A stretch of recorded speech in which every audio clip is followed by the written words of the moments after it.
It's fascinating, isn't it? I mean, we were just talking, weren't we, about the idea of going over there as a tourist and doing that. I mean, I can see the appeal of it for a bit of fun, but you wouldn't want to necessarily own one. I wouldn't want to own a gun. No, too much responsibility for your average person, I reckon. Yeah, and things go wrong more often than we like to say. As you see, time to look through the papers for you this morning with the comedian Jared Christmas and Claire Emes from Ipsos MORI. Morning to you both. Start with a bit of politics, Claire. Should we in the Mail on Sunday? Absolutely. So Ed Miliband is declaring class war on Cameron. I guess not particularly surprising. I'm not sure particularly wise either. Ipsos MORI research shows that people already think that Ed Miliband is in touch with people like me, but he's still seen as sort of fairly weak and not prime ministerial. So I think this is fairly predictable, but I'm not sure it's really going to help him all that much. It's interesting. It also, I mean, they were denied in public, of course, but it also claims that David Miliband claimed that Ed will crash and burn. That's never going to go away, is it, whilst he's in power? No, it's really not. And, I mean, I wouldn't want to be in their house at Christmas. No. But does the whole class thing really matter? Surely it's down to if you can do the job.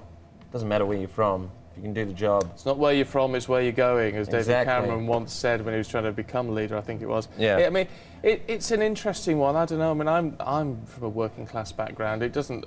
You've done really well for yourself, though. I've doing all right. It's amazing. But it doesn't bother me so much. But I don't know. It doesn't seem to matter when it comes to Boris Johnson, for example, does No. it? Everybody loves Boris Johnson, and he's had an extremely privileged background. So I think, like you said, it comes down to personality and whether people think Ed Miliband is up to the job. Well, the thing about Boris is he comes across as a bit of a harmless buffoon, doesn't he? But in actual fact, he's probably quite tough, clued up, and he's feisty. extremely intelligent. Yeah. Jared, to the Sunday Telegraph. School sports in the spotlight again. Yeah, I mean, this is a tiny story, and I thought it would be something bigger because, as a parent, it certainly concerns me about them. Basically, Eisenberg Community School in Swindon has banned parents from watching children in sports unless they have a criminal records check. And I just think it's all going just a bit too far, you know, because you've got to worry enough as a parent about, you know, have I got enough money for the school uniforms? Can I afford that field trip? What, now I need a criminal check just because I've got kids and I want to watch them running around? What about the whole idea that you are trying to safeguard all the other children there?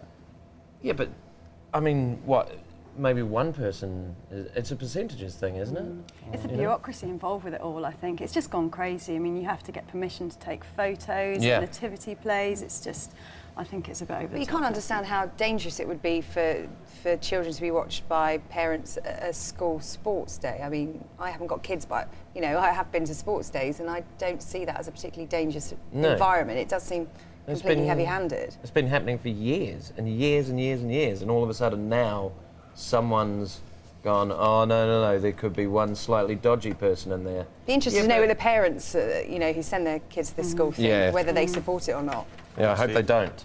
You imagine it's quite damaging for the children, I would have thought, to be at a sports day and not have a parent there, or a guardian or a friend or a relative or something watching them. It's all about showing off when you're doing those sort of things, isn't it, as a little one? Oh, yeah, and I never won anything, so... You needed someone to cheer you over the finish line. Well, to be honest, I was annoyed that my parents showed up, because I would have preferred them not to have seen me come in last. Oh, don't. It doesn't matter in the great scheme of things. Your thoughts on that this morning at Sky Stephen, news at sky.com. Stay with us, lots more papers coming up, including free drama school for the working classes and the Down syndrome boy who's modelling in an M&S Christmas ad. So we're looking through the papers with Jared and with Claire. And Claire, the Sunday Telegraph, spot of Sunday lunch for Dave and Boris. That's right. There's a peacemaking lunch between David Cameron and Boris Johnson, and I'd absolutely love to be a fly on the wall at that. I think it's all because they want to try and diffuse the situation ahead of the Tory conference, obviously. But Boris Johnson certainly seems to be on top at the moment in the polls. The Olympics has had a massively positive effect on him. I mean, we saw him at the speech at the end. He was just really going for it, whereas David Cameron sort of paled into insignificance. So I think it'd be a very interesting one to see that and see what happens. I'm guessing Boris is going to be making all the choices at lunch. All the conversation. Yeah, because it sounds as though David's trying to grease him up a little bit. I think he wants to harness some of that popularity, doesn't he? Rather than them being seen as rivals, if he can sort of get together with Boris. He's quite a formidable force at the moment, isn't he, Boris Johnson? It's always that grass is always greener problem, though, isn't it, for Conservative Party supporters, in that they want the PM to be further to the right, as Boris is. But if Boris was in a coalition, it would be a different story. You can't just do what you want. It's all about compromise, mate. It's like a marriage. Well, yes. Made in hell, potentially. We'll have to wait and see. Jared, let's stick with the Sunday lunch theme, should you? Yeah, and let's do it. A bit more cooking. Crazy cooking. Yeah, very crazy cooking out of Sweden. You know, like, there was the news at the moment is about the food prices might be going up. And then this guy has released a cooking book that has got some ridiculous things. I'm just going to read out some quotes, if that's all right with you guys. Yes, do. I've highlighted them in pink because it's my favourite colour. Turnip leaves that have never seen the light of day. Yeah, that's going to be easy to find, isn't it? Here we go. This is my favourite one. It's about a beef dish that he's creating. The less than tender cut that is top blade is matured for so long that the pure flavour of meat becomes secondary to the aromas of controlled decay.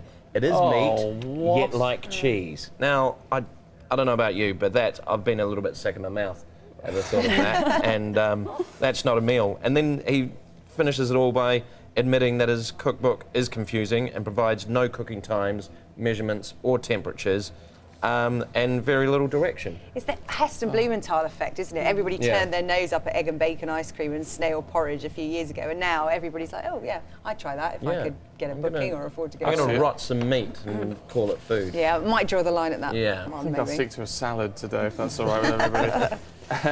Bill I Am is the headline for The Sun. That's right, yes. Have you got the Tex Factor? This seems to be the new thing. So Simon Cowell and will.i.am have joined forces, obviously two rivals when it comes to reality TV. Apparently they've met up and they're talking about setting up a new sort of X Factor style show to try and find the next Bill Gates. Not too sure what I make of this. I think it's probably quite a good thing in terms of trying to let some of the more intelligent, slightly geeky people in the world come to the front. But I'm not sure they're necessarily the best qualified people to be finding the next Bill Gates. No, it's an interesting financial move, isn't it? Because if they do discover someone with that clever bit of technology, that clever thinking that actually is going to change the way we all operate, they'll get a very large percentage of it, won't they? Is it going to be as interesting TV?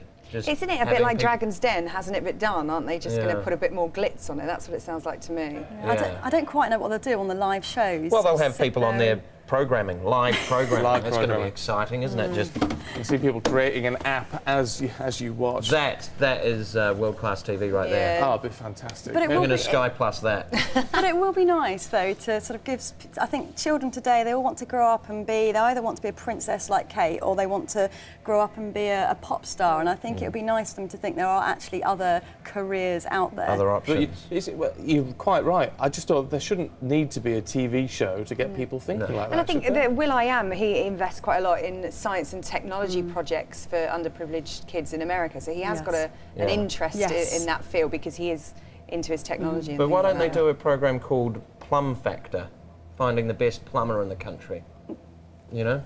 There's an idea. Absolutely. There's an idea. Let's why jot they that make down a TV programme out of everything? Yeah.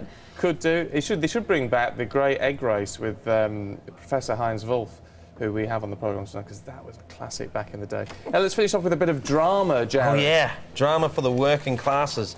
So basically, some famous actors think that, well, it's true, you know, drama school costs about $9,000 a year, so the acting profession is becoming more and more of a posh thing, and not as many working class people are able to have the opportunity. So they're setting up a fund and a school that underprivileged people who can't afford the fees get to do the course. Fantastic. Be good to see. That sort of thing Sheridan Smith supports as a working class actress, quite right too. Good to see you. We'll do it all again in an hour. Thanks, team. But let's get a check on the weather for you right now with Naz.